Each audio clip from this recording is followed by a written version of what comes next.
ನಾನಿಲ್ಲಿ ಸುಖದಿಂದ ಸಂತೋಷದಿಂದ ಕಾಲ ಕಳಿಬೇಕು. ನನ್ನನ್ನು ನೋಡಿಕೊಳ್ಳುವುದಕ್ಕೆ ದಶರಥ ಚಕ್ರವರ್ತಿಗಳಿದ್ದಾರೆ. ಅಲ್ಲ, ಕೌಶಲ್ಯ, ಕೈಕಮಾತ ಹಾಗೂ ಸುಮಿತ್ರಾದೇವಿಯವರು ಇವರೆಲ್ಲವರು ಇದ್ದಾರೆ. ನನಗೆ ಯಾವ ಕೊರತೆ ಆಗುವುದಿಲ್ಲ ಎಂಬುದಾಗಿ ನೀವಷ್ಟು ಸುಲಭದಲ್ಲಿ ಹೇಳಿದೆ. ಅವರು ನನ್ನನ್ನು ಮಗಳಂತೆ ನೋಡಿಕೊಳ್ಳಬಹುದು. ಅಲ್ಲ, ನಾನು ಅವರನ್ನ ಮಾತೆಯಂತೆ ಆ ಭಾಗ್ಯದಿಂದ ನಾನು ಬದುಕಬಹುದು, ಇರಬಹುದು ಸತ್ಯ. ಆದ್ರೆ ತನ್ನ ಗಂಡನಿಂದ ಕೊಡಲ್ಪಟ್ಟ ಅಲ್ಲ ಸಿಗಬೇಕಾಗಿರುವಂತಹ ಸುಖ ಸಂತೋಷ ಮತ್ತೊಬ್ಬರು ಕೊಡ್ಲಿಕ್ಕೆ ಸಾಧ್ಯ ಇಲ್ಲ. ಪತಿವ್ರತ ನಾರಿ ಆಗಿರುವಂತ ನಾನು ನಿಮ್ಮ ಹೊತ್ತಿನಲ್ಲಿದ್ದು ನಿಮ್ಮ ಸೇವೆ ಮಾಡಿಕೊಂಡು ಕಾಲವನ್ನ ಕಳೀತಾ ಬದುಕಬೇಕು. ಅದರಲ್ಲಿ ಯೋಚನೆ ಮಾಡಿ ನೋಡಿ, 14 ವರ್ಷ ನಿಮ್ಮನ್ನ ನಾನು ಅಗಲಿ ಬದುಕಬೇಕು. ಯಾವ ಹೆಣ್ಣಿಗೆ ಇಂಥ ಸ್ಥಿತಿ ಬರಬಾರದು. ಈಗ ನಿಮ್ಮಲ್ಲಿ ನಾನು ಕೇಳುವುದು, ನೀವು ಅದನ್ನು ಧಿಕ್ಕರಿಸಿ ಹೋಗ್ತೀರಿ, ಬೇಡ ಎಂಬುದಾಗಿ ಹೇಳ್ತೀರಿ ಅಂತ ಆದಿದ್ರೆ ಮತ್ತೆ ಯಾಕೆ ನಿಮ್ಮ ಜೊತೆಯಲ್ಲಿ ನಾನು ಬದುಕುವುದಕ್ಕೆ ಸಾಧ್ಯ ಇಲ್ಲ ಅಂತ ಆದ್ಮೇಲೆ ಈ ಭೂಮಿಯಲ್ಲಿಯೂ ನನಗೆ ಬದುಕುವುದಕ್ಕೂ ಆಸೆ ಇಲ್ಲ. ಯಾವ ಕೈಯಿಂದ ನನ್ನ ಕೊಳ್ಳಿಗೆ ಮಾಂಗಲ್ಯ ಕಟ್ಟಿದ್ದೀರೋ ಅದೇ ಕೈಯಿಂದ ಸ್ವಲ್ಪ ವಿಷ ಕೊಡಿ, ನನಗೆ ಹೇಳ್ತೇನೆ. ನಾನು ಸಾಯುವುದಕ್ಕೆ ಮಾಡ ಮಾಡ್ತಾ ಇದ್ದೀಯ. ಬೇಡವೆಂದರೆ ಮಾತ ಕೇಳದ ಬಿದ್ದು ಹೊರಳಾಡಿ ಕೆರಗಂ ಬಿಡದೆ ಮಾರುತಿಯ ಜಾನಕಿಯನ್ನು ನೋಡಿ ರಾಘವನೊಡಂಬಡಿಸಿದ್ದೀಯ.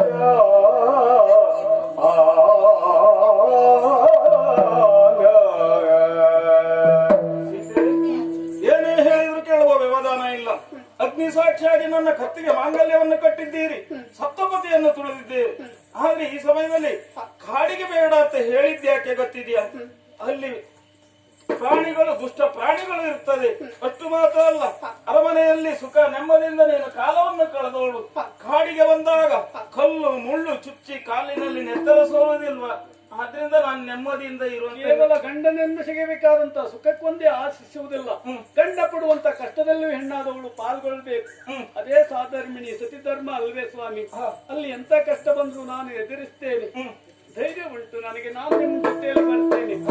ಇಲ್ಲದಿದ್ರೆ ನಾನು ಸಾಯುವುದಕ್ಕೆ ಮನ ಮಾಡಬೇಡ. ಯಾಕೆಂದ್ರೆ ನನ್ನ ಜೊತೆಯಲ್ಲೇ ಇರ್ತೇನೆ ಅಂತ ಹೇಳ್ತಾ ಇದ್ದೀಯಲ್ಲ. ವನವಾಸವನ್ನು ಕೈಗೊಳ್ಳಬೇಕಾದದ್ದು ನಮ್ಮ ಹೊಣೆತನ. ತಂದೆಯಿಂದ ಅನುಮತಿಯನ್ನು ಪಡೆದಿದ್ದೇನೆ.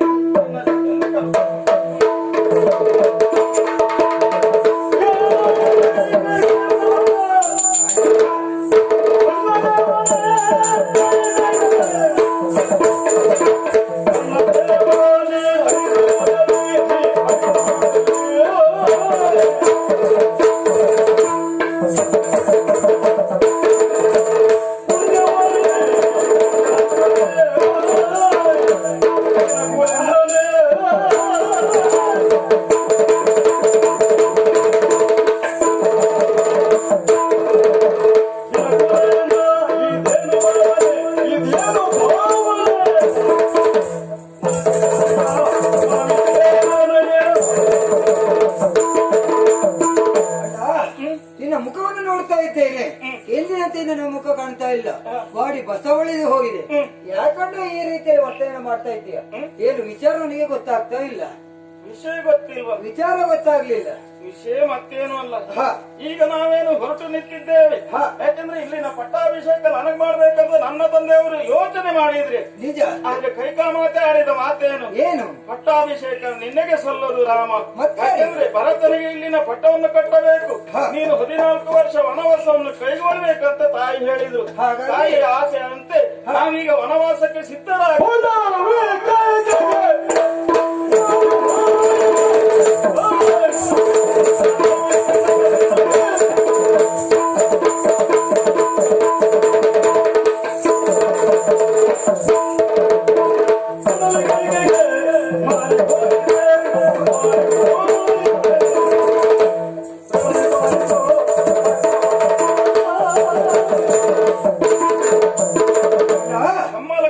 ತಾಯಿಯ ಮಾತನ್ನು ಕೇಳಲು ಹೊರಟು ನಿಂತಿದ್ದೀಯ.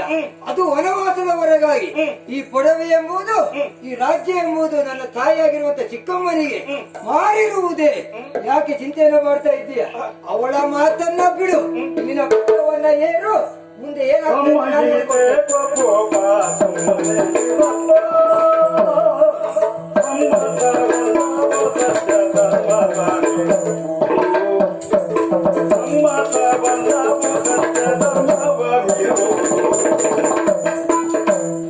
ಅಮ್ಮ, ಅಣ್ಣ, ಯಾಕೆ ಈ ರೀತಿ ಸಿಟ್ಟು ಮಾಡ್ತಾ ಇದ್ದಿ? ಹ. ಯಾಕೆಂದ್ರೆ ಹ.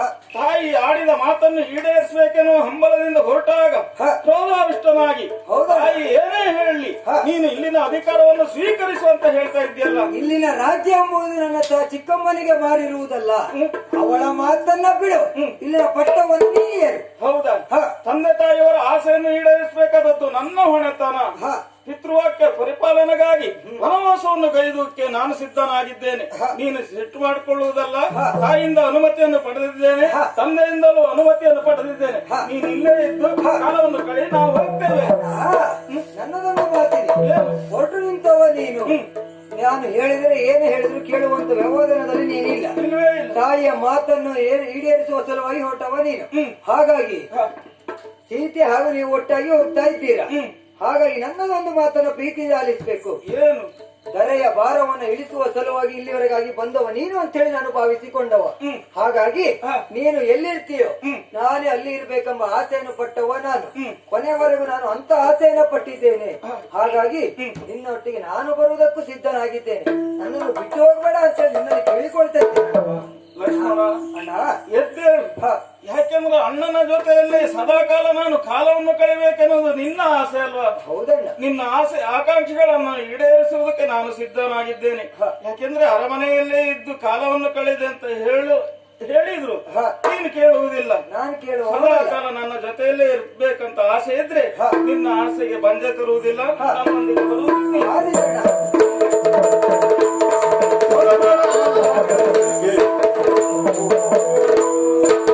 ಅರಣ್ಯದೆಡೆಗೆ ಶೃಂಗಾರ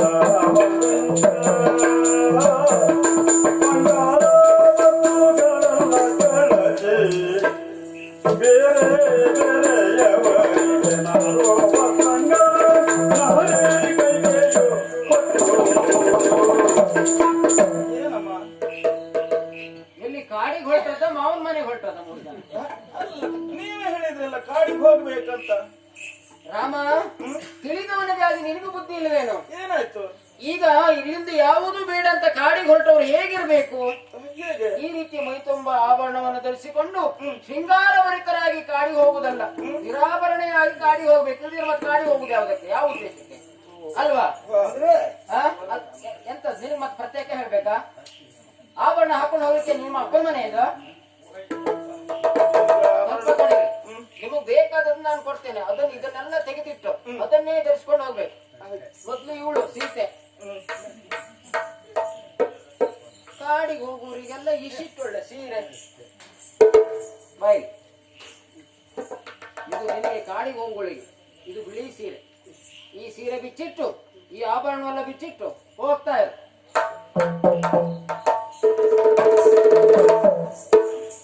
ಇವ್ರಿಬ್ಬರಿಗೆ ಒಂದು ವ್ಯವಸ್ಥೆ ಆಗಬೇಕು. ಮತ್ತೆ ಕಾಡಿನಲ್ಲಿ ಅಂತ ಸಿಕ್ಕುವುದಿಲ್ಲ. ಲಕ್ಷ್ಮಣ ಮಹಾವೀರ ಇವ ಮಾತಾಡೋದಕ್ಕೆ ಭಯಂಕರ ಜೋರಿದ್ದಾನೆ. ಯಾರನ್ನ ಎಲ್ಲಿಗೆ ಹೋಗಿ ಎಷ್ಟು ಬೇಗ ಬೇಕಾದ್ರೆ ಕೆಳಗೆ ಹಾಕ್ತಾನೆ. ನಿನಗದು ರಾಮ ಹೇಳಿದ ಮಾತು ಕೇಳ್ತಾನೆ. ಅವನಿಗೆ ಸ್ವಲ್ಪ ಇದನ್ನು ಧರಿಸಿಕೊಂಡು ಹೋಗಿ ಇದನ್ನೆಲ್ಲ ತೆಗೆದು ಹೋಗ್ಬೇಕು.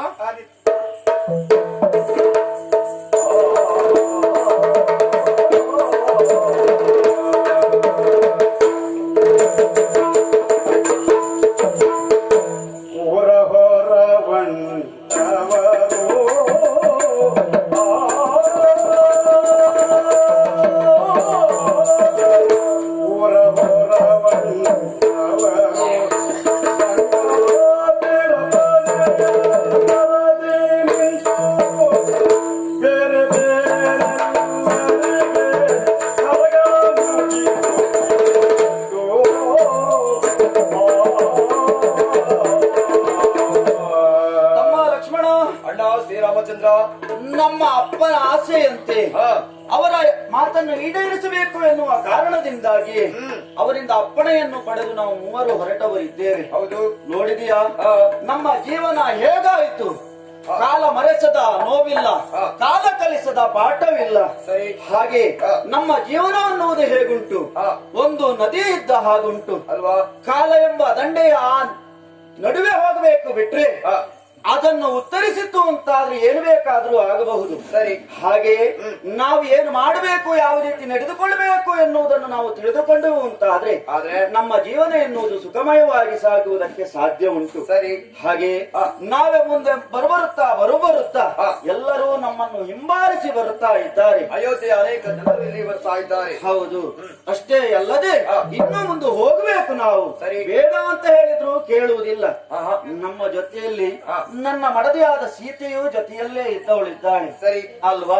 ಹಾಗೆಯೇ ಎಷ್ಟು ದೂರ ಕಣ್ಣು ಹಾಯಿಸ್ತದೋ ಅಲ್ಲಿಯವರೆಗೆ ರಥದಲ್ಲಿ ನಿಮ್ಮನ್ನು ಬಿಡ್ತೇನೆ ಎನ್ನುವುದಾಗಿ ಹೇಳಿದಂತಹ ಮಾತು ಸುಮಂತ. ಕಾರಣ ಏನು ಅಂತ ಕೇಳಿದ್ರೆ ನಮ್ಮ ತಂದೆಯ ಆಜ್ಞೆ ಎನ್ನುವ ಹಾಗೆ ಹೇಳಿದ್ದಾನೆ. ಸರಿ. ಹಾಗೆ ರಥದ ಮುಖಾಂತರವಾಗಿ ಬಂದವರಿದ್ದೇವೆ. ಹೌದು. ಎಲ್ಲರಿಗೂ ಕರ ಮುಗಿದು ಕೆಲವರನ್ನು ಹಿಂಕಳಿಸಿದವರಿದ್ದೇವೆ. ಸರಿ. ಆದ್ರೂ ಇನ್ನು ಕೆಲವರು ನಮ್ಮ ಬೆನ್ನ ಹಿಂದೆಯೇ ಬರ್ತಾ ಇದ್ದಾರೆ. ಬಂದು ನಿಂತ ಸ್ಥಳ ಆದ್ರೂ ಯಾವುದು? ಇದೇ ಗಂಗಾ ನದಿಯ ತೀರ. ಇದನ್ನು ಉತ್ತರಿಸಿ ಆಚೆ ಕಡೆ ಹೋಗಬೇಕು ಅಂತಾದ್ರೆ ಇಲ್ಲಿ ಯಾರಾದ್ರೂ ಇರಲೇಬೇಕಲ್ವಾ? ಸರಿ. ಹಾಗಾಗಿ ಇಲ್ಲೇ ನಿಲ್ಲುವುದಲ್ಲ, ಪತ್ನಿಯ ಜೊತೆಯಲ್ಲಿ ಮುಂದೆ ಹೋಗೋಣ.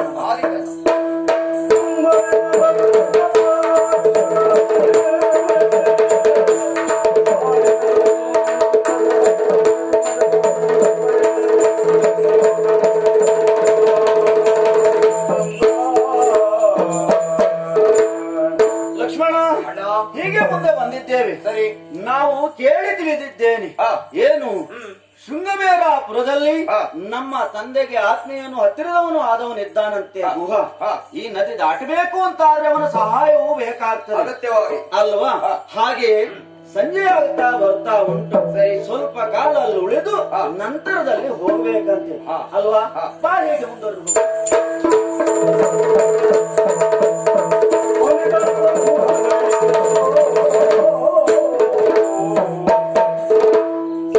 ಎನ್ನಯ ಕುಲ ದೇವ ರಾಮಚಂದ್ರ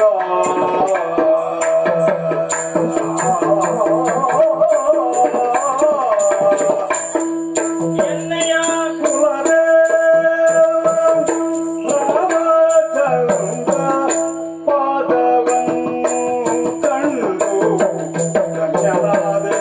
ರಾಮಚಂದ್ರ ಪಾದವನ್ನು ಕಂಡು ಧನ್ಯನಾದೆ. ರಾಮಚಂದ್ರ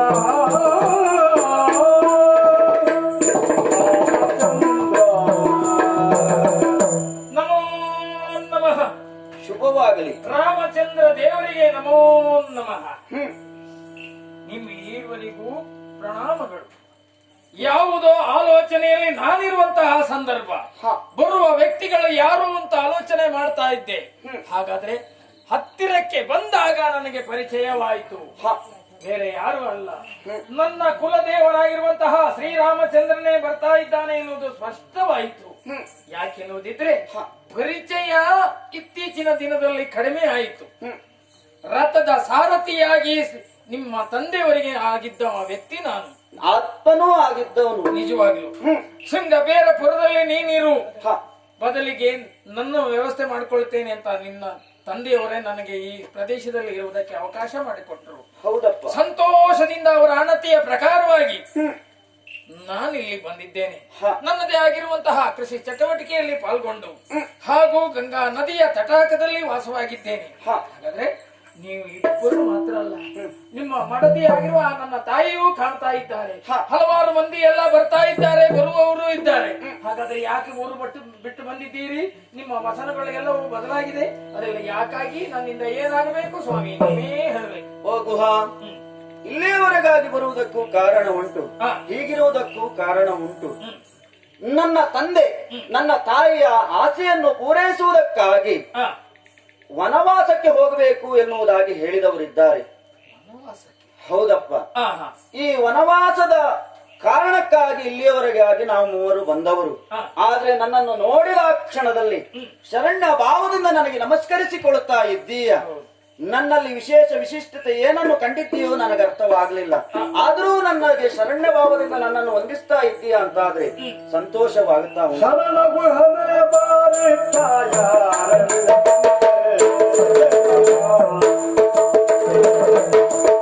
ಶರಣಗು ಹೃದಯ ಬಾರಿ ನಮ್ಮ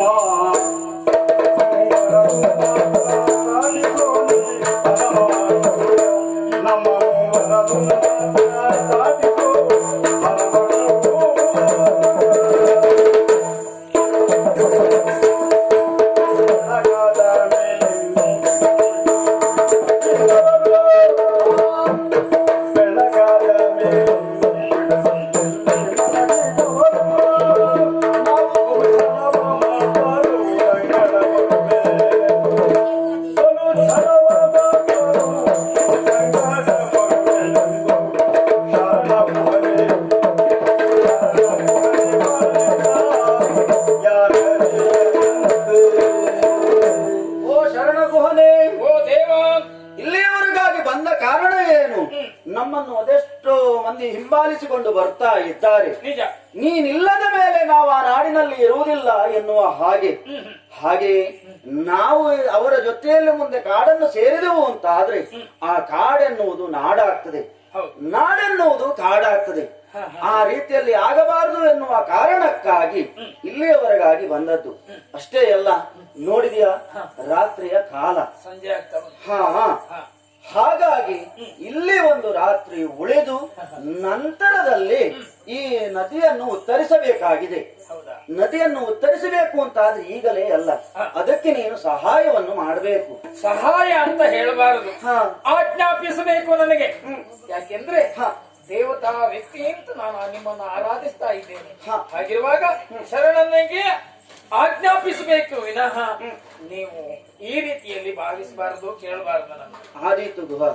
ಆದರೆ ಈ ಒಂದು ರಾತ್ರಿ ನಿಮ್ಮಲ್ಲಿ ಉಳಿಯುವಂತ ಅವಕಾಶ ನನಗೆ ಸಿಗಬಹುದಾ? ಅಯ್ಯೋ ದೇವ, ನನ್ನ ಯಾವುದೋ ಜನ್ಮದ ಪೂರ್ಣ ಭಾಗ್ಯ ಅಂತ ನಾನು ಭಾವಿಸಿಕೊಳ್ತಾ ಇದ್ದೇನೆ. ನನ್ನ ಮನೆಯಲ್ಲಿ ನಿಮ್ಮ ಈ ದೇವರಿಗೆ ಹಾಗೂ ಬಂಧುಗಳಿಗೆ ಪರಿವಾರದವರಿಗೆ ನನ್ನ ಕೈಲಾದಷ್ಟು ನಾನು ಒಂದು ಯಾವುದೋ ವ್ಯವಸ್ಥೆಯನ್ನು ಮಾಡಬೇಕು ಅಂತ ಆಲೋಚನೆ ಮಾಡಿದ್ದೇನೆ. ಆತಿಥ್ಯಕ್ಕೆ ಅವಕಾಶ ಮಾಡಿಕೊಟ್ಟಿದ್ದೀರಲ್ಲ, ನಾನೇ ಧನ್ಯ, ನಾನೇ ಧನ್ಯ. ಹೌದಾದ್ರೆ ಈ ಒಂದು ರಾತ್ರಿ ಈ ನನ್ನದೇ ಆಗಿರುವಂತಹ ಪ್ರದೇಶದಲ್ಲಿ ನೀವು ಅತಿಥಿಗಳಾಗಿರ್ತೀರಿ ಅಂತಾಯ್ತು. ಬೆಳಗಾದ ಮೇಲೆ ಬೆಳಗ್ಗೆ ನದಿಯನ್ನಾಚೆ ದಾಟಿಸಬೇಕು ಅಂದ್ರೆ ಈಗ ಬಂದಂತ ಎಲ್ಲಾ ವ್ಯಕ್ತಿಗಳನ್ನು ಆ ಕಡೆ ದಾಟಿಸಬೇಕೆ? ಹೇಗೆ? ಎಲ್ಲಾ ವ್ಯಕ್ತಿಗಳನ್ನು ದಾಟಿಸುವುದಲ್ಲ, ನಮ್ಮ ಮೂವರನ್ನು ಮಾತ್ರ ದಾಟಿಸಬೇಕು. ಮೂವರನ್ನ? ಹೌದು. ಉಳಿದವರು ಇಲ್ಲಿಯೇ ಇರ್ತಾರೆ. ಅವರಿಗೆ ಗೊತ್ತಾಗದ ರೀತಿಯಲ್ಲಿ ನಮ್ಮನ್ನಾಚೆ ದಾಟಿಸಬೇಕು. ಸೂರ್ಯೋದಯಕ್ಕೆ ಮುಂಚಿತವಾಗಿ ನಿಮ್ಮನ್ನ ಆ ಕಡೆಗೆ ದಾಟಿಸಬೇಕು. ಹೌದು. ಸೂರ್ಯ ಹುಟ್ಟಿದ ಅಂತಾದ ಮೇಲೆ ಎಲ್ಲರೂ ಮಲಗಿದವರು ಹೇಳ್ತಾರೆ, ಎಚ್ಚರ ಆಗ್ತದೆ. ಅವರಿಗೆ ಗೊತ್ತಾಗದ ರೀತಿಯಲ್ಲಿ ನಿಮ್ಮನ್ನ ಆ ಕಡೆಗೆ ದಾಟಿಸಬೇಕು. ಹೌದು ದೇವ, ನಿಮ್ಮ ಇಚ್ಛೆಯಂತೆ ಆದಿತ್ತು ಆದಿತ್ತು. ನಮೋ ನಮಃ, ನಮೋ ನಮಃ. ಬೆಳಗಾಗುವವರೆಗೆ ನನ್ನ ಆತಿಥ್ಯವನ್ನು ಸ್ವೀಕರಿಸಿ ನಾವು ಮುಂದುವರಿಯುತ್ತೇವೆ.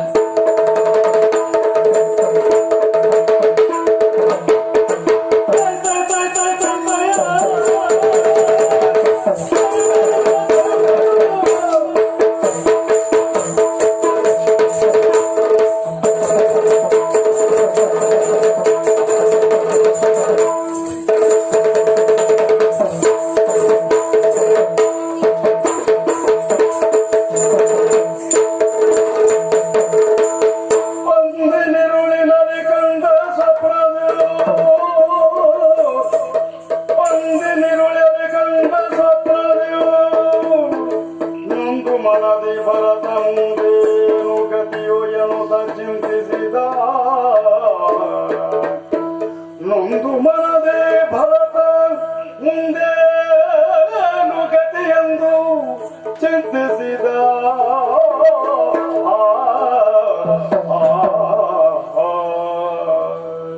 ಕೇಕೆಯ ರಾಜ್ಯದಿಂದ ಅಯೋಧ್ಯೆಗೆ ಹೊರಟವನು ನಾನು. ವೇಗದಲ್ಲಿ ಅತಿ ವೇಗವಾಗಿ ಸಂಚರಿಸುವ ಕುದುರೆಯನ್ನೇರಿ ಹೊರಟವನು ನಾನು. 1 ತಿಂಗಳ ಪ್ರಯಾಣವನ್ನು ಆದಷ್ಟು ಕಡಿಮೆ ಮಾಡಿ ಸೇರಬೇಕೆಂದು ಹೊರಟಿದ್ದೇ ಇರಬಹುದು. ಮಾರ್ಗದಲ್ಲಿ ನಾನು ಯೋಚಿಸ್ತಾ ಇದ್ದೇನೆ. ದೂತನು ಅವನು ಬಂದು ಒಂದು ಲೇಖನವನ್ನು ಕೊಟ್ಟ. ಲೇಖನ ಸಿಕ್ಕಾಕ್ಷಣ ನೀವಿರುವರು ಭರತ ಶಕ್ತಿ ಅಂತ ಹೊರಟು ಬರಬೇಕು ಎನ್ನುವುದಾಗಿ ಈಗ ನಾನು ಯೋಚಿಸ್ತಾ ಇದ್ದೇನೆ. ಹಿಂದೆಲ್ಲ ಈ ರೀತಿಯಾದಂತ ವ್ಯವಹಾರವೇ ನಮ್ಮಲ್ಲಿ ನಡೆದದ್ದಿಲ್ಲ. ನನ್ನಪ್ಪ ದಶರಥನ ಮಹಾರಾಜನು ಮಕ್ಕಳ ಯೋಗಕ್ಷೇಮವನ್ನು ವಿಚಾರಿಸುವ ಉದ್ದೇಶದಿಂದ ನನ್ನ ಅಜ್ಜನಿಗೆ ಲೇಖನವನ್ನು ಬರಿತಾ ಇದ್ರು. ಅದಕ್ಕೆ ಪ್ರತ್ಯುತ್ತರವಾಗಿ ನಮ್ಮ ಅಜ್ಜನ ಲೇಖನವನ್ನು ಹಿಂತಿರುಗಿಸಿ ಕಳಿಸ್ತಾ ಇದ್ರು. ಆದ್ರೆ ಇನ್ಯಾಕೆ ಹೀಗೆ ಮಾಡಿದ?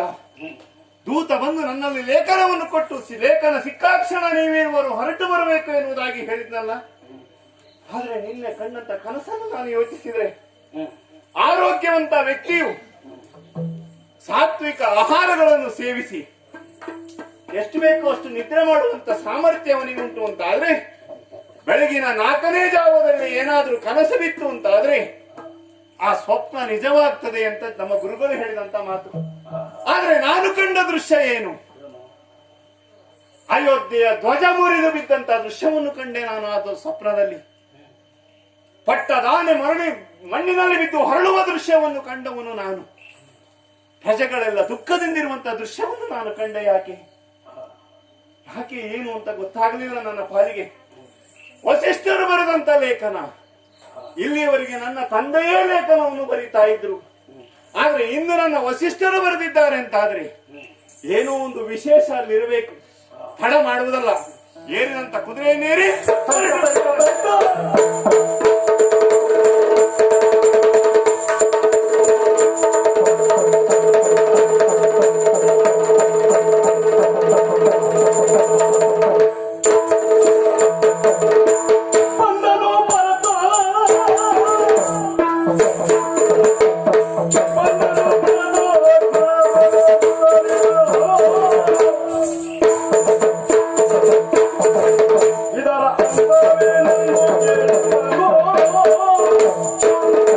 ಏನನ್ನು ಕಾಣ್ತಾ ಇದ್ದೇನೆ ನಾನು?